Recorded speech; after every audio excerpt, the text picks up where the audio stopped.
cost. This is my 10th year in public education, and I'm here to teach you some newfangled math. This is the second video in my 4-part series on balancing equations, and today we're specifically going to focus on balancing equations with subtraction on both sides of the equal sign. So I like to see a subtraction equation on a number line when I show this to my students. I feel like it's a little bit easier for them to see what I mean when I am talking about the subtraction. And it's helpful to think of a subtraction equation like the distance between the two numbers. So let's take an example like 10 minus 3 equals 12 minus 5. I'm going to use some tape to represent the distance between 10 and 3.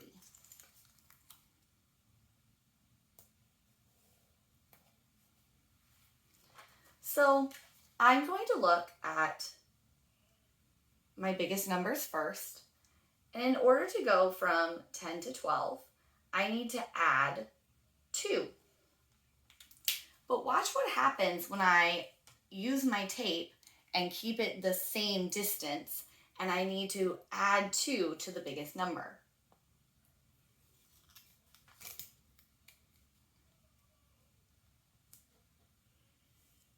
If you notice, I also had to add 2 to my smallest number.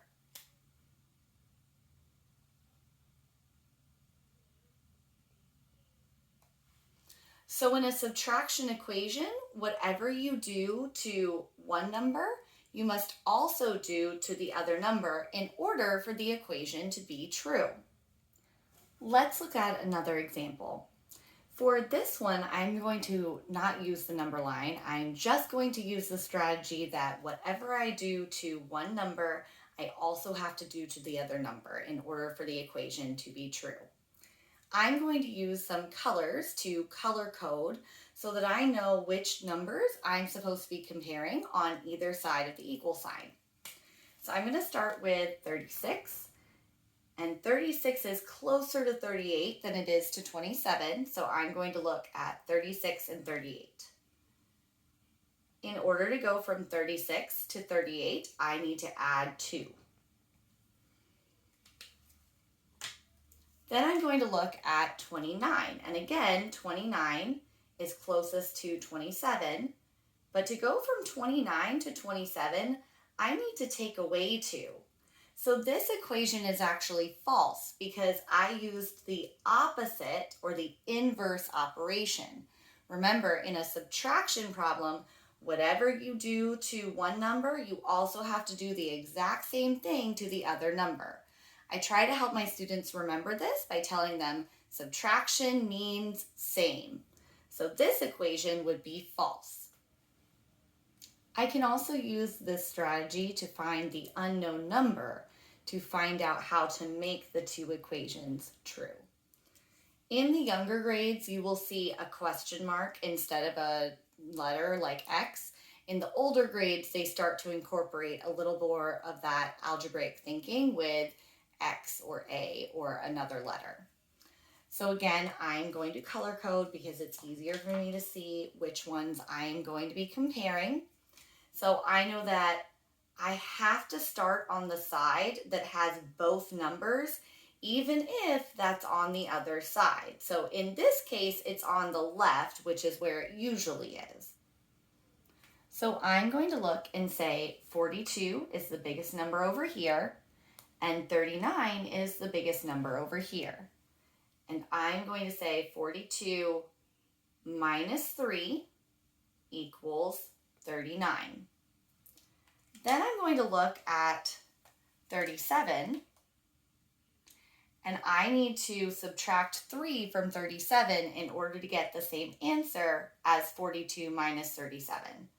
So 37 minus 3, and I know that 37 minus 3 equals 34.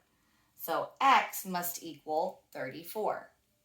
You can have your students check this by solving both sides of the equation and making sure that their answers are the same. Remember, we want to focus on the equal sign, not representing the answer, The equal sign represents the same thing on both sides.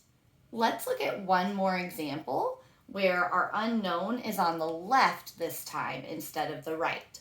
Remember, I always need to start with the side of the equation that I have all of the information for. So I'm going to look at the biggest number on the right and compare it to the biggest number on the left. And to go from 19 to 24, I need to add 5. If I need to add 5 to 19, I'm also going to need to add 5 to 14.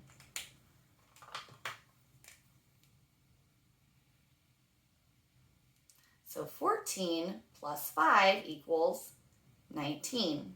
So my answer is 19. So 24 minus 19 equals 19 minus 14. Again, you can have your students check their work by solving both sides of the equation and making sure that their answers are the same. I hope you found this video helpful.